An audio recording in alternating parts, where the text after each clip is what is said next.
Very proud of our program to finish up to be Sun Belt East champs. And a lot of credit goes to all the credit goes to our players. The way they continue to battle.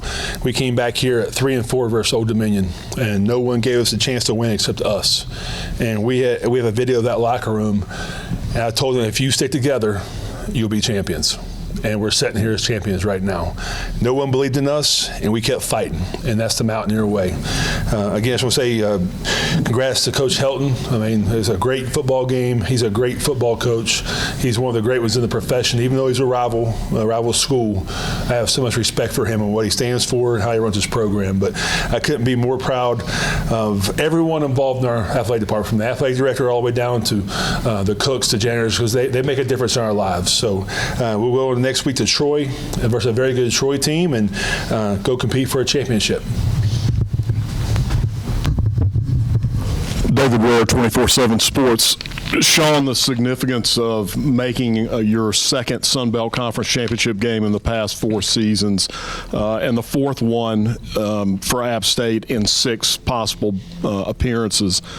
You know, that sounds like a lot of old school App championship stuff, and with Armani Edwards here today, we got to kind of relive some of those things. Talk about how important it is to recognize that those things aren't given. You've got to earn those. No, a very special day here at App to be able to honor Armani Edwards and what he stands for, what he did for our program. When you think about Appalachian State, you think of Coach Jerry Moore, you think of Armani Edwards, Dexter Coakley, John Settle. The list goes on and on. Those are the great players. I thought they were going to retire seat number 61, but that wasn't the case. But no, it's hard to win in college football, and no one gets that. That you have to be at your very best week in and week out. And we deal with 18 to 20-year-old kids. And you have to be firm with them.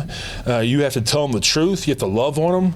And that's what we do. We're honest with our players. And we were at a point at the Old Dominion game that no one cared about us. And I told our team, and I told Doug this also, when it's all said and done, we have the pen last. We're going to write our story. And when we write our story, you guys are going to hear about it.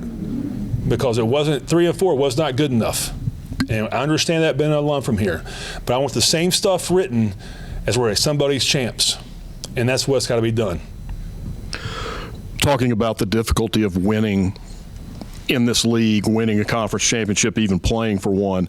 As of right now, you've got 12 of 14 teams that are bowl eligible. What's the significance of that? I mean, that's a ridiculous number. I don't care what the conference is. It's huge. The Sun Belt Conference is one of the premier groups in all of college football. Take out Power 5, Group of 5. I'll put our conference with anybody in the country. And what Commissioner Gill did to put this together, the regional rivalries, and it came through Boone, North Carolina. Doug Gillen had a lot to do with that. So we understand what we were getting into. We knew when James Madison and when Old Dominion and when Marshall got into this that it was going to be a gut-wrenching every week, and we found that last year. And again, we were 6-6 last year. We had to reassess some things, make tough decisions, but to get back to be a champion, to compete for a championship this year, that's what we do at App State. Second half, you guys really put the hammer down on the run game. You rushed for 188 yards after halftime. When you went into that halftime locker room and you and Frank Ponce had a chance to discuss that, what did you guys talk about around the running game commitment? I thought we had a chance to, after a first down, to go fast and get our tempo offense. And we were wearing them down, like some old school App State from back in the years. We were starting to establish our dominance, to break their will. And we kept on with that. There were several times they would fake an injury out there. It was a fake injury. And it's what it is. And to call a spade, but we were able to get a hat on a hat. Coach Cummings, Coach Ponce, Coach Watts did a great job in the run game to give us the right plays to run. And a lot of credit goes to the offensive line. We blocked for first downs. The offensive line, tight ends, those receivers did a great job. They blocked for touchdowns. David Rogers, High Country Sports. Kind of on the same theme. Don't want to take anything away from Joey Aguilar because he had a great game, but talk about the depth of your running back room and what they did today. Yeah, it's we recruit heavily at that position. We know at App State that our running backs will get banged up. Nate tried to play this week, and he wanted to play, but we thought it was best for everyone involved in our program to start Kanye. And then Anderson was number 2. And Anderson earned the right because he was the number 2 running back going into fall camp. The last scrimmage, he broke his foot. And then we have all those guys back there. It's a deep running back room, and it's unfortunate that we're stacked so deep. You only play one running back, sometimes 2. I know it's frustrating at times, but those kids do what's best for the team. And if they're not playing on offense, those running backs are playing on special teams, and that's what makes this place special. Chris Peterson, WXI TV. All right, so I'll ask about Joey California. Tell me, 4 touchdowns, nearly 300 yards passing. Coach, talk about Joey's game today. He's not very good. He's not. So, no. Hell, you can't keep a secret, I guess. But, no, he's a great quarterback. And it goes back to, there was a true quarterback competition from last spring through fall camp. And we made the decision to go with Ryan early. And we were all behind Ryan. Unfortunately, Ryan broke a finger on his hand and couldn't play. And Joey came in the first play, and Coach Ponce wanted to run it. And I said, no, we're going to throw a touchdown on his first play. And he threw a touchdown on his first pass. And to see him keep improving week in and week out, he can make every throw out there. He can go from hash to hash. He can throw the deep out. He can throw the long ball. He's read the intermediate passes. But he had to learn that every once in a while, a punt is a good thing.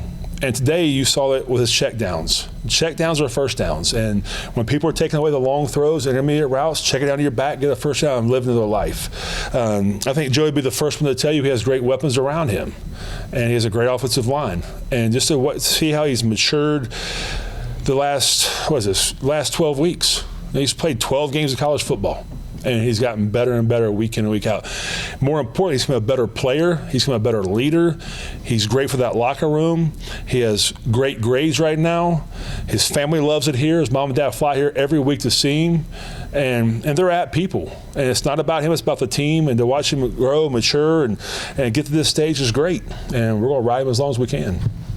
Lastly, Coach, you touched on it, but you guys were 3-4 at one point in this season, and now you've won 5 in a row, and you're going to the conference championship. Talk about the turnaround and just what it means to you and this team that now you're going to Troy to play for a conference championship. I never lost faith. And if you have a team that believes in one another and fights for one another, then you have a chance to be special. And I thought this team was special. Coming into fall camp, the way they grew together, the way they competed, and just the way they have the best interests of one another. And you mentioned we were 3-4, and I knew we were a great football team. And the way they fight for each other, they were not going to be denied. And we lost 4 games by 19 points. What was that, 4.3 points per game? We lost double overtime in North Carolina. Had the lead at Wyoming, go up 8. Again, the ball bounces the right way. At Coastal Carolina, we have the play. We have a fumble down, kick a field goal, and then we play Old Dominion. We have a chance to tie it there in the fourth quarter. And our kids kept believing in one another. And when you believe in the black and gold and you bleed it every single day, good things will happen. And those kids, that's a great life lesson. All right, not just for our football team, but for all the fans out there. That most of them would quit. And they always go into the next thing. These kids never quit. They didn't quit on their coaches. They didn't quit on the fan base, and they deserve all the credit. Coach Peyton Ash, Watauga Democrat. Peyton Ash, right. Yes, sir. Good. After a slow 14-3 start, it was looking a little stagnant there. Was there a change in your game plan that allowed y'all to succeed? Yeah, Doug grabbed me at halftime and he said he has some more concession stands to sell. so I said, all right, Doug, I'll give you the first quarter. Yeah. After that, we're gonna go full speed. No, that's a good football team. That offense is hard to defend. And they run so many run-pass options where they're going to try to sell the run, hit the quick slants, quick screens that it's hard to defend. And that's why they put these numbers that's outrageous. And we were fortunate enough, Tyreek Funderburk had 2 interceptions, I believe, too. And we had a turnover on the kickoff team. And there's one more. Jordan Favors. We turned over on offense, and then we get it right back and score a touchdown. And that's what you had to have. And we do our homework here. And we knew if we won the turnover battle, we were going to the football game. Every game they lost this year, they lost the turnover battle, and that was the key to victory. And we were +4. It's hard to get beat when you're +4 in the turnover battle, or +3 because we had one also, right? So, again, just proud of our football team. Really compete, come out and give their all for App State. Thank you, Coach. Thank you.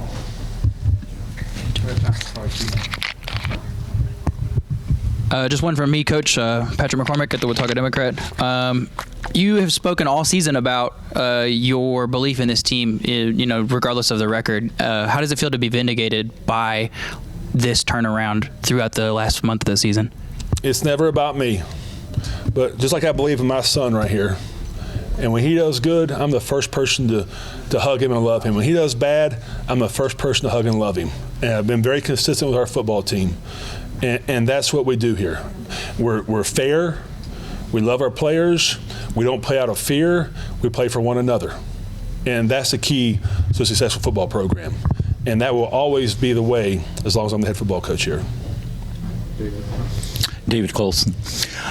You had a great collection of championship-level players that were in the booths and the stands all over the place this weekend, following everything you guys were doing. How much of a motivational thing was that for you guys?